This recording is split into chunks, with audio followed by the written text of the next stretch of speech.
Imagine walking through the streets of Washington, D.C., London, or even Moscow, and realizing that the massive stone buildings surrounding you weren't built by the people the history books claim. We're talking about those impossible domes, those giant granite pillars, and those intricate carvings that look like they were made with a laser, not a chisel and a hammer. Now, look down at the sidewalk. Have you ever noticed those windows that are half buried in the dirt? Mainstream historians tell us it's just architectural style or the ground settling over time. But that's a total glitch in the matrix. What if I told you we are living in the literal ruins of a global, high-tech empire called Tartaria? And just 150 years ago, a massive, mysterious event known as the Mud Flood wiped them off the map and out of our memories. No cap. Today, we're digging through the layers of the Great Reset to uncover the empire they tried to delete. This is Aura History. Stay sharp. This one is completely unhinged. To get the full picture, you have to look at the maps from the 1500s all the way to the late 1700s.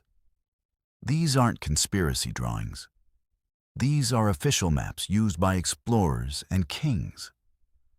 They show a massive country, the largest on Earth, spanning from the depths of Russia across the Bering Strait and into the Americas. It was called Tartary, or the Great Tartarian Empire. And then, suddenly, in the mid-1800s, it just vanishes. It's gone. Poof, deleted from the records. At the exact same time, we see a global mud flood phenomenon. Every major city on Earth, from New York to Paris to Tokyo, has buildings where the first floor is completely underground. Why? Because a literal wave of earth and mud swept across the planet, burying the old world and leaving the new world squatters to inherit the remains.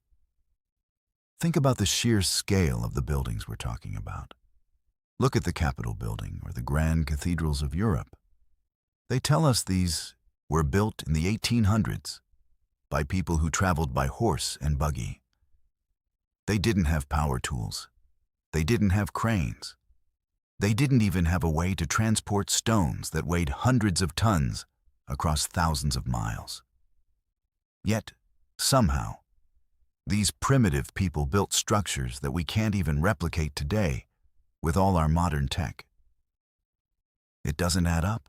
The math is broken. These buildings weren't just offices or places of worship. They were high-tech, free-energy power plants. Look at the metal spikes on the roofs. Look at the antennas on the domes. Those weren't for crosses or decorations. They were atmospheric energy collectors, drawing electricity straight from the ether. Tartaria had mastered free energy long before Nikola Tesla was even born. And that's exactly why they had to be deleted.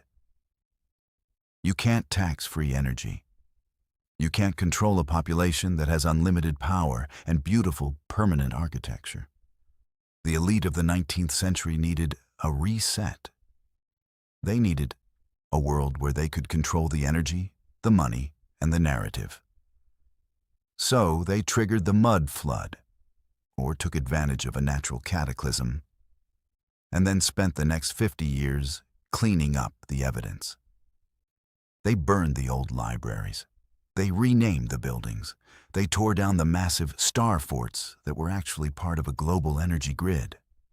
And for the ones they couldn't destroy, they turned them into post offices or courthouses and told us we built them ourselves. It's the ultimate gaslight in human history. Let's talk about the World's Fairs of the late 1800s. These are the biggest smoking guns in the Tartaria mystery. Between 1850 and 1915, temporary cities of white marble and massive lakes suddenly appeared in places like Chicago, St. Louis, and San Francisco. They had thousands of electric lights glowing like jewels before the light bulb was even a household item. They tell us these entire cities were built in 6 months out of plaster and wood. and then burned down right after the fair ended. Seriously, does that sound like a logical use of resources to you? Or is it more likely that these were the last standing cities of the Tartarian Empire? The fairs were just a way for the new elite to show off the tech they had inherited, charge people to see it, and then demolish the evidence under the guise of safety or temporary construction. They were literally destroying our heritage right in front of our eyes. Then there's the Orphan Trains. This is the part that really gets dark. In the mid-1800s, hundreds of thousands of children were loaded onto trains and sent across the United States to pioneer the new lands. Where did these children come from? Why were there so many orphans all at once? The official story is that their parents died of disease or poverty. But the glitch theory suggests these were the survivors of the Tartarian population. Their parents were wiped out or taken away during the mud flood, and the children were re-educated in state-run schools to forget their past. They were a blank slate, a new generation that would believe whatever the new history books told them. They were the first generation of the New World Order, built on the bones of a giant they weren't allowed to remember. We are living in a squatter civilization.